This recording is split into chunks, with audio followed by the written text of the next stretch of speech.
we'll kickstart our webinar. Uh, First of all, again, welcome. We welcome all of you on behalf of the Association for Measurement and Evaluation of Communication. This is the Asia Pacific chapter which is organizing this webinar. And throughout this webinar, we encourage you to ask questions to our speakers. We have very good speakers who are experts in this area, and please ask questions by using the questions box on the right hand side. You can leave your question over there, and after the speaker has finished their presentation, we will ask that question to our speaker. In the Asia Pacific chapter, we have Kali Sakas from Australia, who is our chair for the APAC chapter. And my name is Asim Sood. I'm the vice chair working out of India. Today we have two very renowned experts who will be talking to us about how to write killer award-winning entries. First, we have Marion McDonald, who is the Chief Strategy Officer at Ogilvy Public Relations. And then we have Professor Jim McNamara from Australia. He's the chair of judges at the AMEC Awards. He's a professor of public communication at University of Technology, Sydney, and he's also a visiting professor at London School of Economics. Marion and Jim, welcome to both of you from all of us here. Before we start the presentations, I would like you to look at your screens, wherein we have some details about the awards that are coming up. Every year we have AMEC Awards, wherein we give awards to the best measurement case studies that we come across. There are several categories that you can look at. There are in-house teams, there is a category for government, non-profits, and even measurement firms. And we have an early bird deadline, which is 8th of February, and then we have the final deadline for all the entries, which is 24th of February. We encourage you all to participate and send in your entries. Also, we would like to tell you about our upcoming Global Summit on Measurement. The first time we are doing our summit in Asia, this will be in Bangkok on the 17th and 18th of May. We invite all of you to join. Please look up our website and look at the awesome content that we will have at this summit. Not just content, there'll be very good networking opportunities, so we welcome all of you. With that, I'm going to pass on the controls to my colleague Marion, who's going to talk to us about how to write a award-winning entry. She has won several awards. She has been on the jury as well, and she'll talk to us about writing award-winning entries. Great, thank you, Asim, and hello everyone. It's great to see you today. Thank you for joining the webinar, and I trust this proves very helpful. I feel like it's MAccelerate today with Marion McDonald and Jim McNamara jointly presenting here. So welcome to the MAccelerate webinar on how to write killer AMEC entries.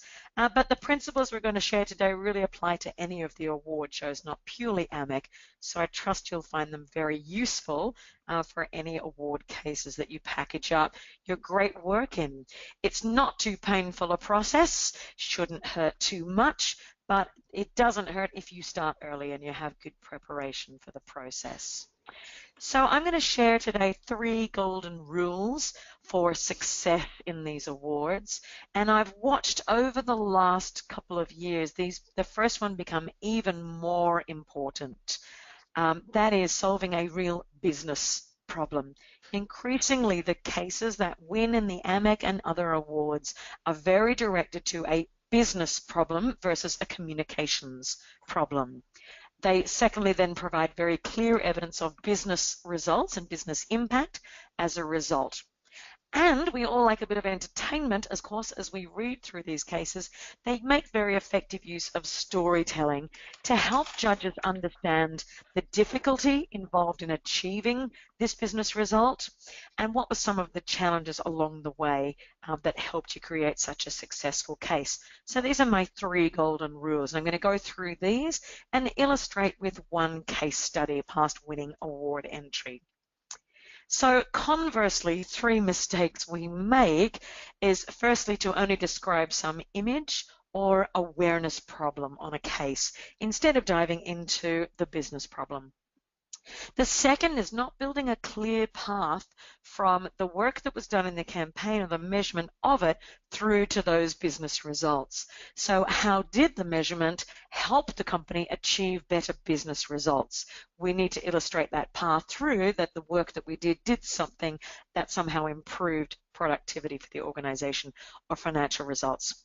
And the final one is, of course, around timing, but luckily you're on this webinar and you won't have that issue because you'll have all the tips several weeks ahead of when awards actually close.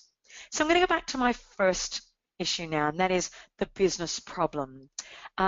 Effie's test and one of the awards we use is one of the highest standards, and they really focus on how you solve a business problem and not a communications issue. And business problems therefore use words like sales, revenue, volume increase, market share, reputation in some cases where it's not a pure business metric. So that's what we're looking for as we express the problem or the challenge that we're solving. And I'm going to show you, these are some AMEC examples we've used in past AMEC seminars. The first of those is on the left, we illustrate the business problem. On the right, the communications task. So the first one on the right, this actually came in an entry that the challenge was to activate the bleach dialogue online through sharing usage tips. Well, that's a very nice communications challenge, although I wouldn't rivet too many end users. The actually, as you delve further in and ask more questions about why we're doing this work, is to grow our sales very significantly, a 33% sales growth, by persuading current bleach users to increase their usage occasions. So to find more ways to use bleach around their home in order to grow their annual volume per user from 1.5 to 2 litres and give us that 33% growth. So there's an example of a really honed down business problem, a real step up from the communications task as described. And the second example around the contact lens category, while the communications task was described as creating awareness about astigmatism amongst women in an entertaining way, although I'm not quite sure how astigmatism can be entertaining other than the mistakes you make if you can't see clearly. The business problem, as you ask more questions with our client here, is to understand that we're trying to grow sales of contact lenses by 12% by a younger target audience who typically might ignore some visual problems, to start self-diagnosing eye strain and to go and seek professional help that may lead to them getting contact lenses. So shifting from the communications task to a business problem, an underlying business problem. And it comes from asking more questions. Why do you need to create greater awareness? What's happening in the business environment? How much do you need to grow your business as a result of increasing awareness? So the types of business problems that we're solving are what are the business issues that occurred prior to our campaign? For example, do we have usage declining in a category? Or do we have a new competitor coming in and stealing our customers? Do we have new technology coming in? Do we have, for example, accelerating disease awareness? For example, if we're looking at something like diabetes or obesity, do we have increasing disease incidence that means we need to step up communication around it? We need to quantify that and make sure we look at our objective and therefore our result against that business issue. Or it might not be a business issue and negative impact, it might be a positive opportunity. For example, identifying a new or emerging consumer segment and how effectively did we talk to them. Or identifying new product usage opportunities, identifying and taking advantage of them. Increasing societal concerns over an issue. For example, we deal a lot obviously in Asia around air quality, is how can we make sure that we have people more focused on worsening air quality and therefore taking action or wanting to be part of the solution. New product launches. This is one area for entries that I always find the most difficult to quantify. When we say increase sales and it's a new product, it's always going to happen. New sales are always going to go up for a new product. So therefore, we need some kind of comparative benchmark. What are we dealing with? Grow sales faster than their previous launch, have better, more positive word of mouth, leading to more wait lists or increased wait lists or deposits taken for a new product before it's even available. So we need to find some kind of benchmark that makes it relevant, not simply to say we grew sales quickly for a new product. I want to show you an example case study and the objective and the reason why for that objective.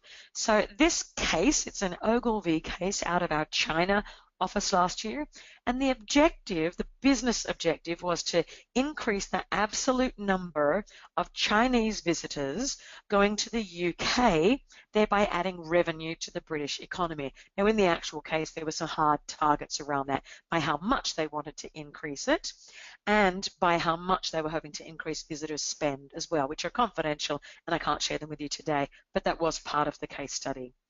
And then typically, if we'd put in a communication objective, we might have simply said something like increase buzz around, or positive buzz around tourism to the UK in order to attract more people to visit. But the real business issue for us, it was a negative impact in this case. We were losing ground to other countries. We were losing ground to the US, to Australia, which very aggressively markets in China, and some other destinations around Europe as well. And our ranking of the UK as a country that's an attractive and welcoming place to visit had dropped dramatically. And in fact, again, in quantitative research, when we quantified the scale of the problem, we'd identified that the UK had slipped from being, I think, something like number 5 to drop to number 13 as being a friendly and welcoming country for Chinese to visit. So let's move on to the second challenge. The second one is around proving real results. So business results quantified and with sources given as well. So typically, a measure like awareness grew or reputation improved does not earn you a shortlist placed in the AMEC Awards.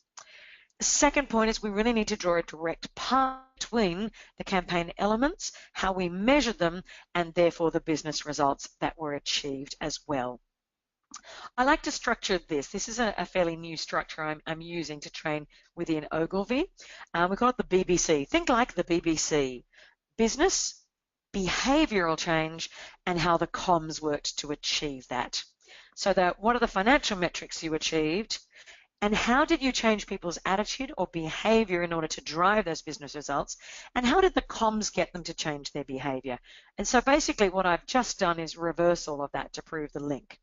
So when I start with the measurement, I look at the measurement of the comms. How did the campaign activities actually drive awareness, desire, drive great earned media, or reputation? As a result of that, how did we change target audience behavior? So what audience did they take? For what action did they take? For example, they signed up for a test drive. They registered for something. They downloaded perhaps a white paper in B2B. They became an advocate for a cause or for a disease state. And that therefore led to some resulting impact on sales or share or perhaps share price, or for example, a reduced road toll if it's around driver safety or drink driving. It's a case study we worked on over the last couple of years. So think of that BBC and then reverse it. What did the comms do, the measurement of the comms, to change behavior to build a business result? BBC, business, behavioral, and comms. I'm going to go back to my example now, the Great Chinese Names for Great Britain case study. And look at how we implement. So the comms. You'll notice in here I haven't led with things like video views or number of followers or fans. While we did collect that data, it wasn't our key indicator for this campaign. The vanity metrics are not nice to have, but they weren't the key driver, particularly in China where any campaign is going to hit millions of fans, millions of video views. You're talking a number that becomes just how many millions can cases compete on. What was important for us when we did post-testing was the campaign recall. And the campaign recall for this campaign was one of the highest that Visit Britain had ever seen post-campaign evaluation report. So in fact, a 99% recall level of this particular campaign. So we know that comms worked, because people recalled the campaign, had obviously had some interaction with it, or perhaps talked about it or shared the campaign themselves. Then we looked at what behavior change did it trigger in people who had seen the campaign, recalled the campaign. So again, we did some brand tracker research here, 2 waves of it last year, to understand how it was changing behavior. So in this case, you can see that a majority of people agreed that the imagery they had seen in the campaign of the UK inspired them to want to visit a specific location in the UK.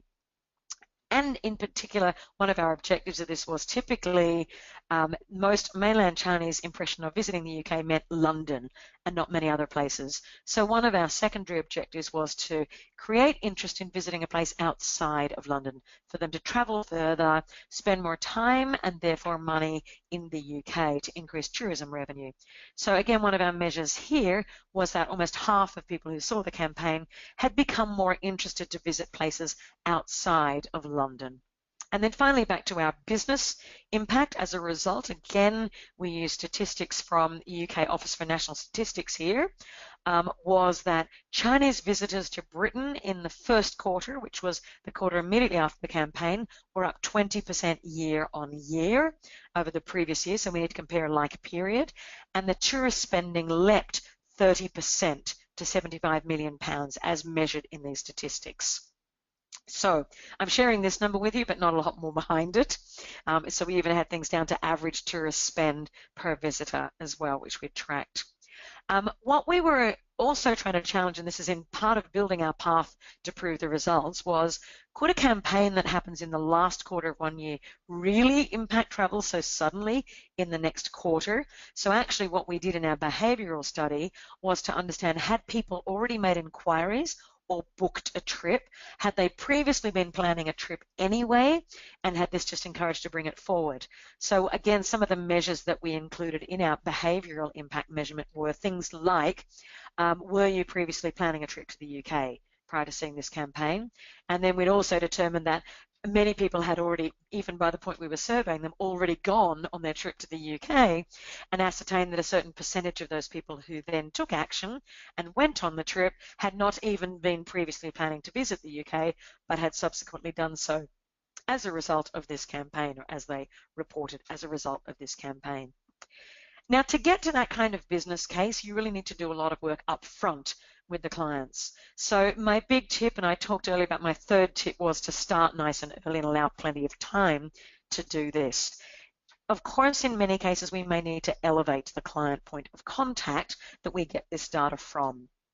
If we are dealing with a comms manager, they may not in some cases be as close to the business result. So we may need to ladder up perhaps to a CMO, a CCO, or even potentially to a sales director or CEO of a client to be able to get access to the business goals behind it. And part of doing that is to motivate the most senior client possible to actually care about the results. Many of you on the line may be clients yourselves today. One of the things we check in with is, how useful to this organization is an award? What will recognition for effective work mean?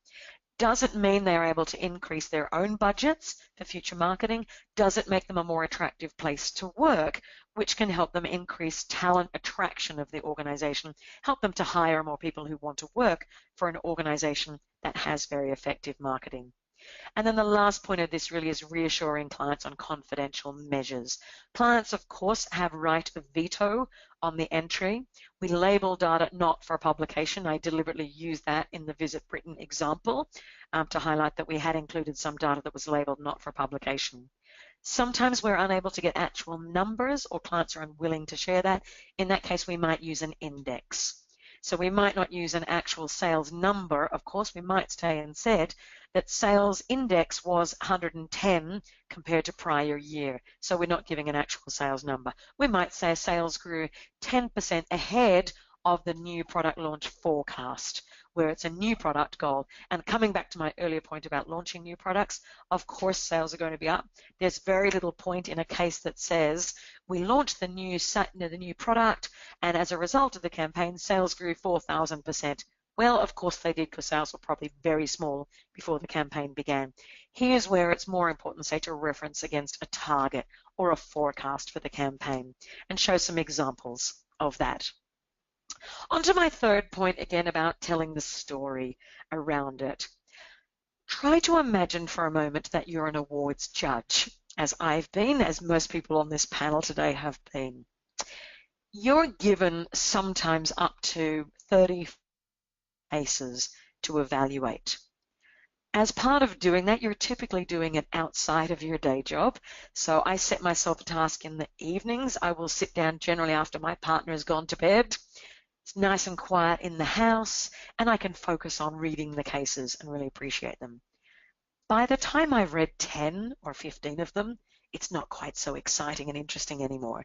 So I look for a really well-written case that has a great story around helping me understand what's at stake in this case, what's the drama, why should I care about this particular case, and the results that you managed to achieve in here.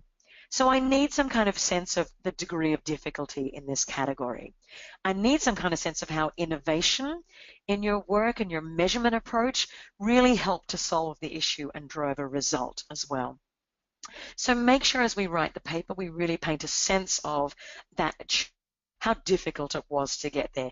Remember that the judges, clever as we are, old as we may look, really don't know every category and therefore don't understand always the metrics in that category and how difficult something can be to achieve. To that end, I've got some quick tips to share with you.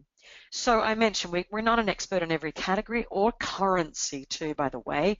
One big tip is make sure that you're providing currency in a nice, simple to understand currency format and not local currency, particularly if your local currency is not euros or US dollars or pounds. Okay, judges are from around the world, and we're judging cases from around the world. So if you give me an example in Indian rupees or Indonesian rupiah or Myanmar chat, I simply don't have the time for every case to whip open my currency converter app and understand what that means in terms of both your budget or the financial impact of your case. So do make sure that you're using a nice easy budget comparison. I'd also like to understand if you drove something like a 1% market share growth, on the surface of the sound very dramatic. But if you're competing, I know well, in the skincare or shampoo categories, a 1% market share increase can be worth hundreds of millions or tens of millions of dollars. So make sure they understand the size and the scale and the challenge of the category as well. So moving on to my next tip is, again, I mentioned the time pressure that we're under. The time pressure means that we need a nice, quick, relaxing read. Don't overdo the length of the case. Keep it nice and brief. And I know Jim will speak about this shortly. Headline key elements of your story. So try to pull out sections, quotes, facts that can make it nice and easy to help judges understand what they're reading and work through the flow of the case. And I'd also like to emphasize that when you've read more than 10 or 12 cases, you start to read words like breakthrough, innovative, never seen before, viral this, broke the internet that, many times. And they start to wear thin very quickly. You're far better off being disarmingly honest with judges.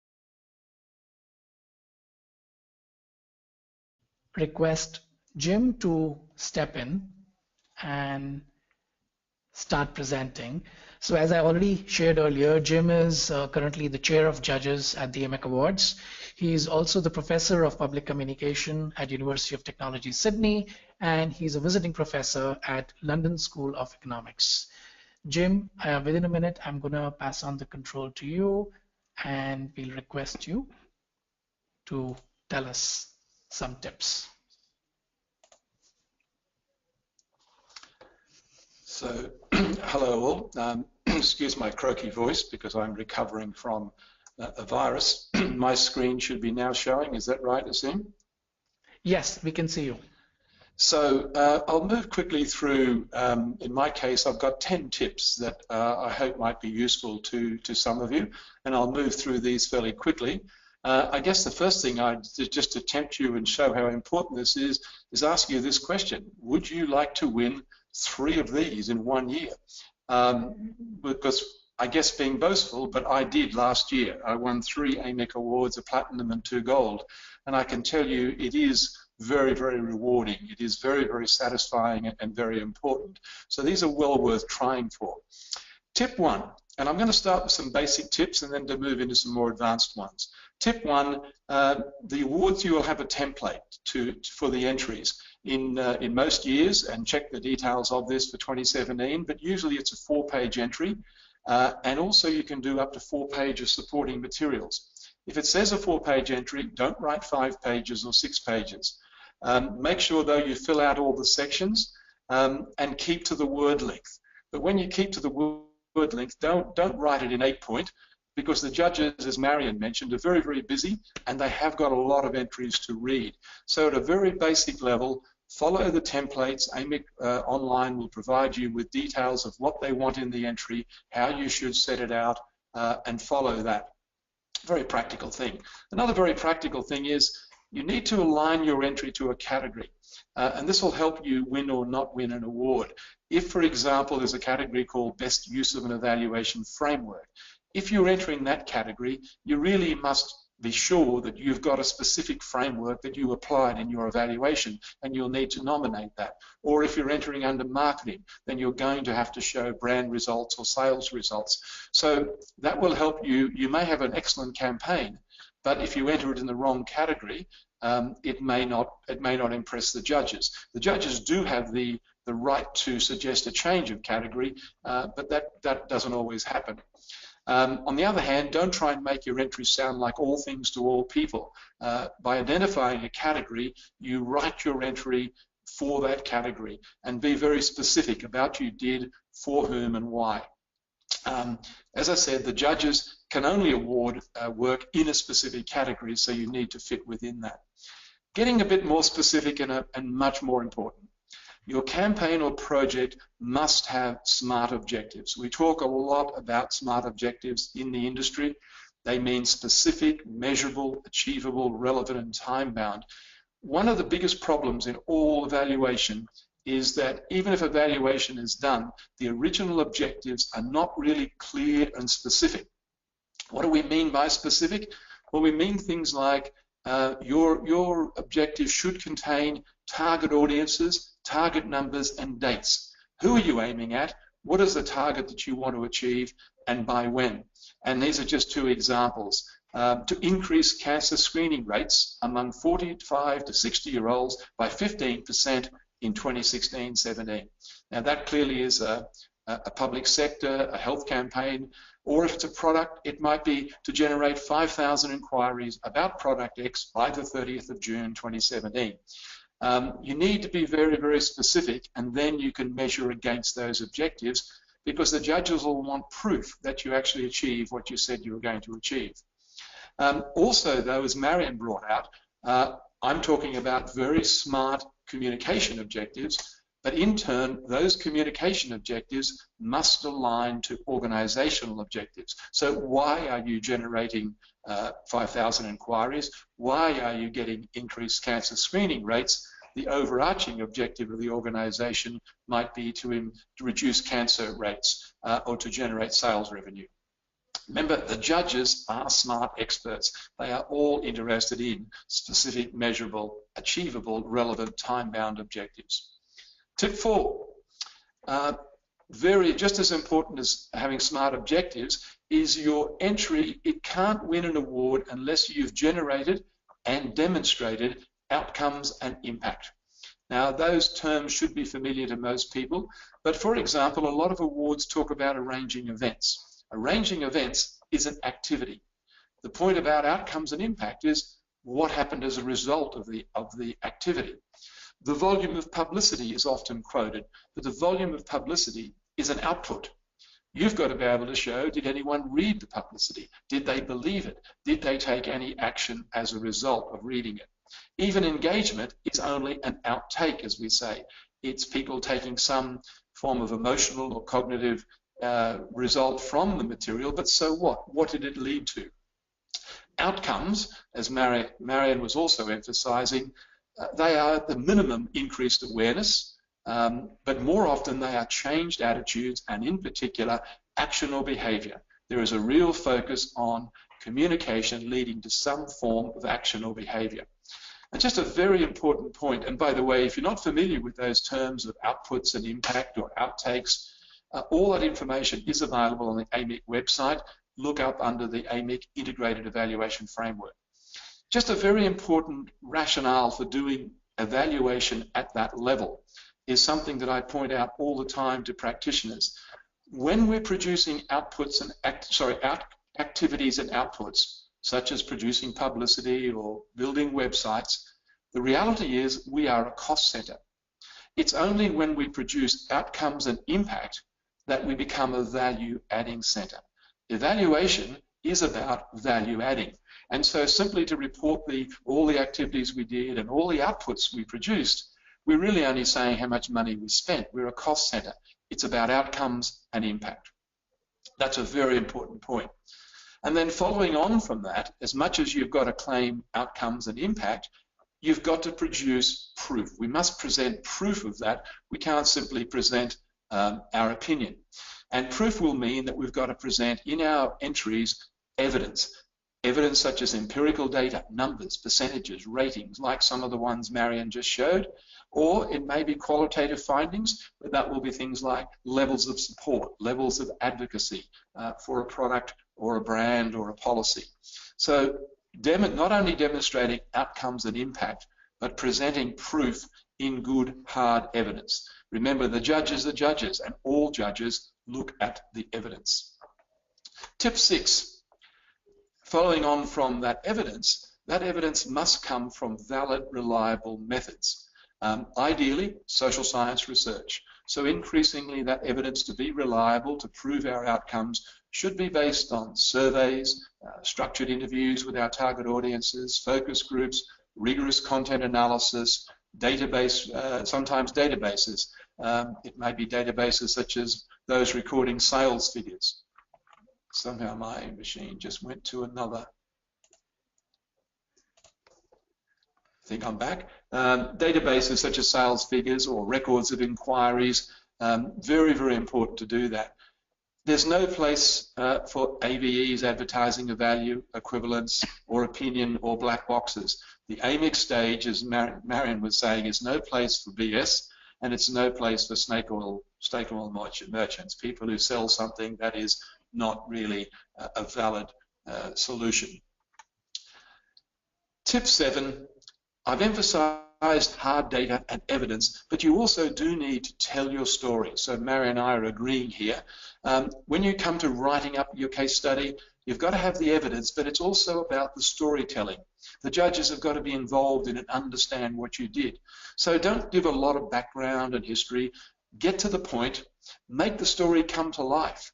And a very key way to do that is to include visuals. Remember, you'll have an entry, but you can also submit some supporting data. So in the supporting data, you can present visual data. In one of the awards I won last year, I was trying to explain a campaign, and I presented photographs of actual women in a campaign that was designed to address breast screening rates, mammograms. And so what I was able to do was not only give the facts, but I was able to show, and seeing is believing, so the judges could actually see the women marching in the street and the women signing pledges, and they could read quotes from some of these people. So those techniques of narrative and storytelling that communication people are good at are also important, along with hard evidence. Another finally big one as I come towards the end is good evaluation not only provides evidence of what you did in the past, but it provides insights for learning, for improvement, and then for informing future strategy. Really, really top-level evaluation is about looking forward, not just looking back at past performance. We need to be prepared to learn and improve. So you don't necessarily, and probably shouldn't, claim that everything was perfect. a case study or an award entry that claims that it was a perfect campaign isn't really believable. Sometimes things go wrong. What went wrong? What didn't work? How did you fix it? How are you improving and learning for the future? Management finds those insights valuable, and also the judges do. The judges are a lot like CEOs and clients. They'll be thinking about, how does this evaluation help my business or my organization in the future? Tip 9, again a practical one. When you do all of that, with all that great evidence, all those figures and numbers and data and good storytelling, quality check your entry, spell check it, have your colleagues read it over, get peer review. Remember, you're pitching this to an international judging panel. So very, very important, particularly when you're writing this in English, is tailored to an international audience. Remember, quality always stands out. Finally, on a light-hearted note, but dream, hope, and if it helps, pray. Good luck.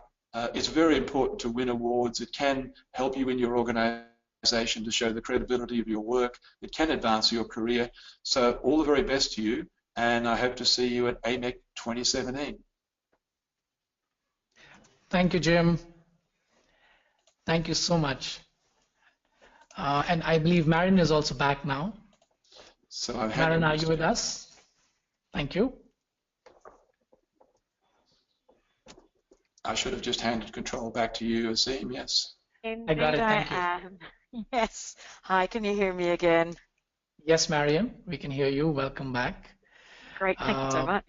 We mustn't have paid the phone bill in Hong Kong. And all the participants, our apologies for the technical difficulty, but we will take questions for both Marion and Jim now. As I said earlier, please use the questions box on the right-hand side control panel so that you are able to ask questions for the speakers. And as we wait for the questions, I have the first question for both of you, Jim and Marion. You talked about going visual in the entries. Have you ever seen video entries being sent to you? Did it make a difference to your evaluation of the entry? I have seen links to videos provided, most definitely, in AMEC Awards in the past, and they help, as Jim said, they help bring it to life. It's not a mandatory for AMEC Awards to have a video case study, as it is for many other awards that we enter, but certainly even links to see an event or see something in progress are helpful. All right. Jim, have you seen any video entries? I haven't seen video. Certainly photographs are very important, but there's no reason why videos couldn't be embedded or attached. You do get the template for the entry, but you are allowed to submit supporting data, supporting it up to a certain limit. And I think a video, very short videos, GIFs, short animations, any of those things, because it brings it to life. And as I said, seeing is believing. So someone can be telling me about a campaign in Bangkok or Beijing or Jakarta, but seeing it really helps me. If I can actually see the event happening or little extracts of it, it brings it to life. And we're all very visual people, so I think it's a great tip. Thank you. And you both talked about how time is so important. You have little time to cover so many case studies.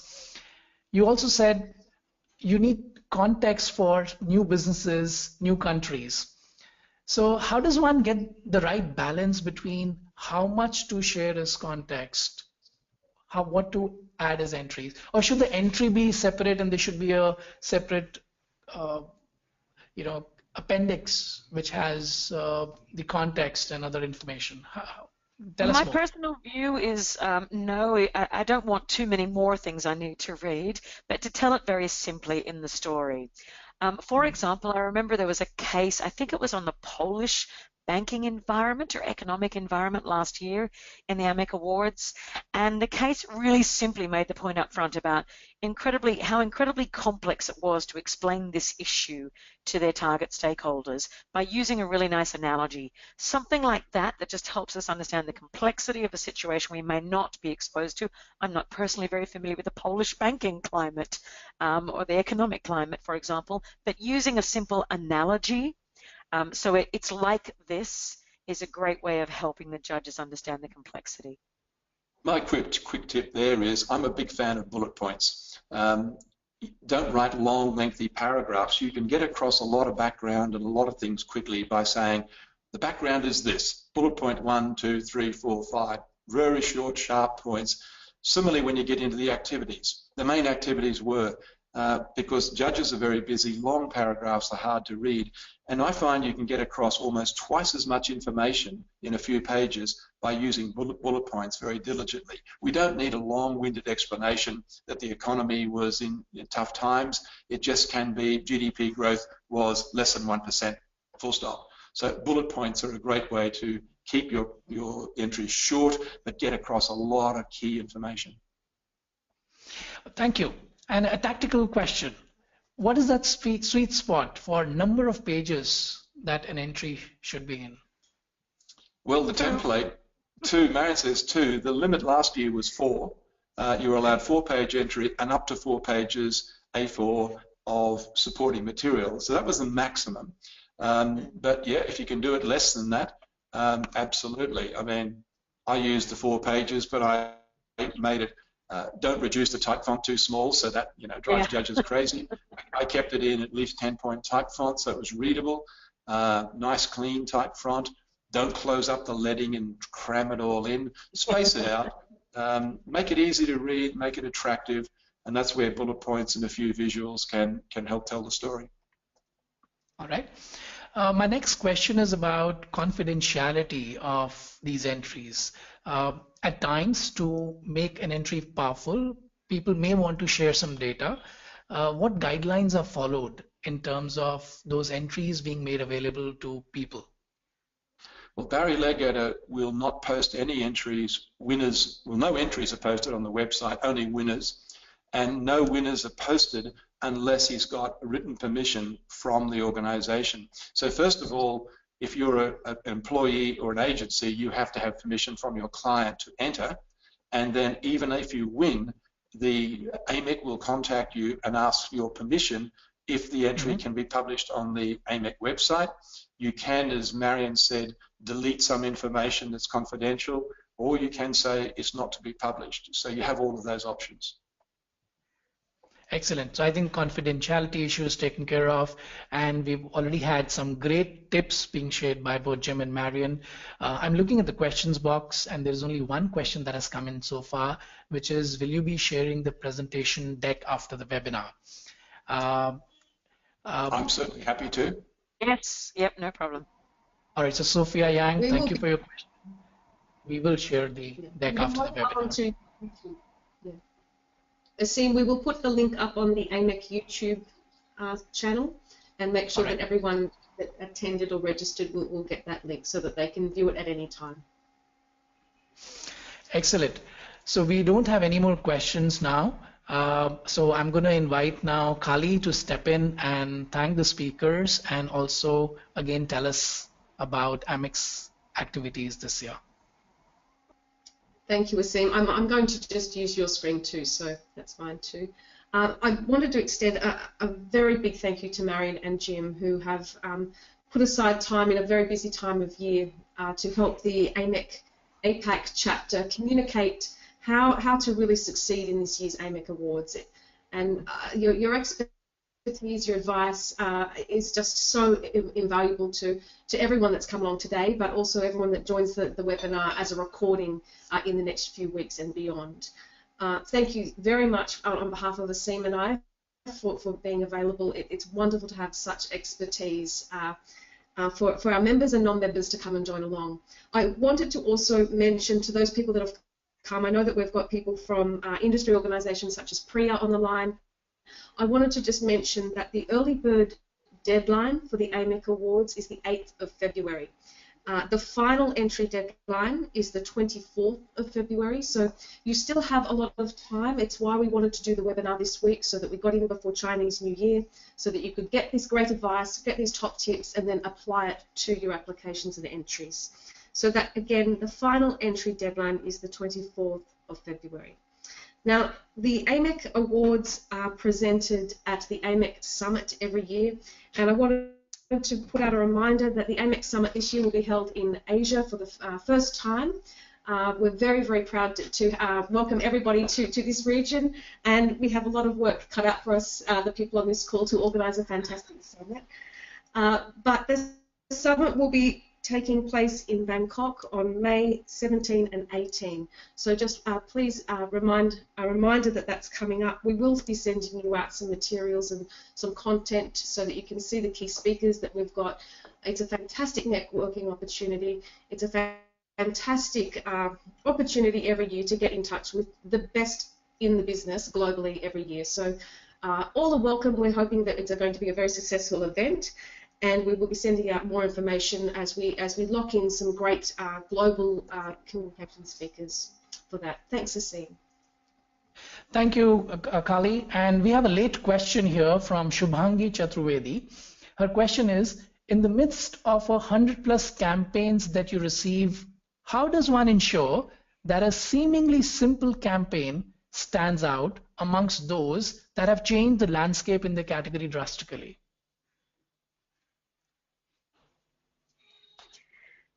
If I can jump in first there, if you can hear me, with great storytelling, with really painting the challenge very well up front, as I mentioned before, using terrific storytelling to share something that was innovative about the case.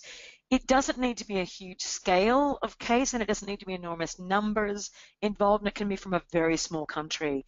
What we're looking for is some creativity and innovation that really connects right through to some kind of meaningful business result. And that's how you best stand out with a seemingly small campaign. Small budget work in a small market can easily perform very well if it focuses on those principles. Yeah, I just endorse Marion's comments about innovation. Being innovative is always appealing to the judges. Small budget campaigns and non-profit campaigns do win awards quite regularly. The judges are attracted to see someone doing a lot with a little. Just one other further point there too is some of the big campaigns that have massive results, they have problems with what we call causality, and that is showing that the actual communication was what caused the result, because very often there's an active sales force, there's promotions in store, and they have a lot of difficulty in proving that what they did actually did the result, so achieved the result. So very often with small campaigns in a limited scale, it's much easier to show that what you did directly resulted in the outcomes and impact that was achieved. So certainly very specific, very well targeted campaigns in whatever category they're in have a very good chance of winning. Excellent. Thank you. We don't have any other questions, so we will close this webinar. Thanks again, everyone, and we wish to see all of you at the summit in Bangkok or later this year. See you in Bangkok. All right, bye-bye. Thank you. Thank you very much.